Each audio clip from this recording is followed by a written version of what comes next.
You know, I've had people tell me that they don't have time to fit mindfulness exercises into their day. They're just too busy. On the one hand, they're telling me that they're really stressed out, they're overwhelmed, they have too much to do, but they don't have time for mindfulness exercises, which can help them become less stressed. Now, the thing is that mindfulness isn't about a set of exercises. It's more of a practice, something that you incorporate into your way of being.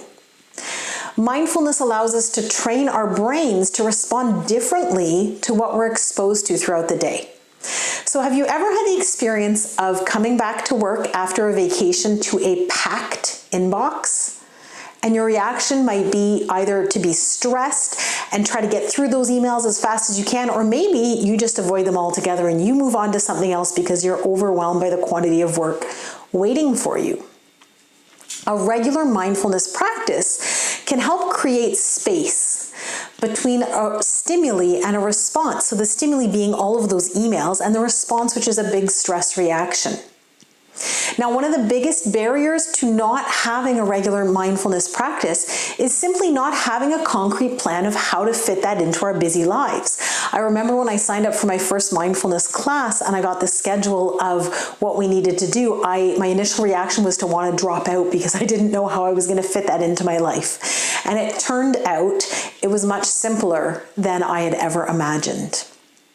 So I wanted to give you a few tips today on how you can incorporate mindfulness regularly into your busy schedule. It can be something as simple as getting up 5 minutes earlier, 10 minutes earlier than you usually do, and starting your morning with a quiet meditation.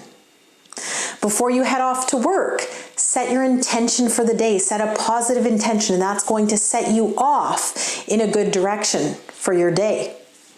While you're driving to work, take a moment and take a deep breath and connect with the tension you feel in your body. We often hold tension in our neck, in our shoulders, and our backs. Try to sense where you're holding tension in your body and try to let that go while you're driving to work.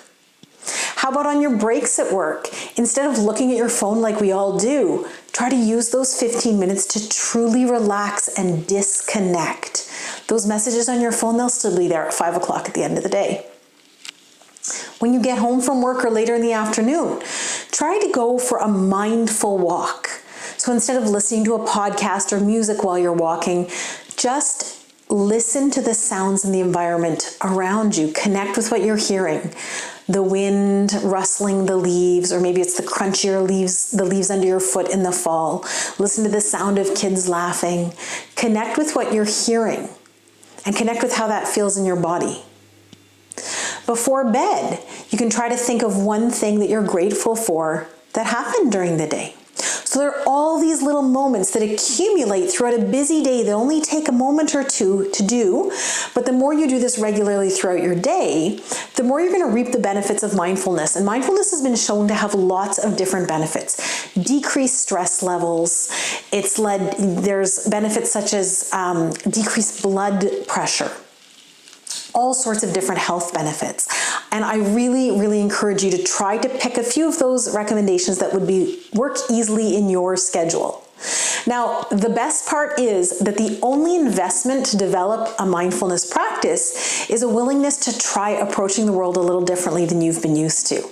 A big focus of my work is on helping leaders and their teams attain stress-free communication at work, and this is done through a big practice of mindfulness. So if you're interested to get more information, I'd invite you to visit my website, lindsaylapaquette.com, and then you can look under my keynotes and workshops tab to get a sense of the different topics that I speak on. Thanks so much, guys. Bye.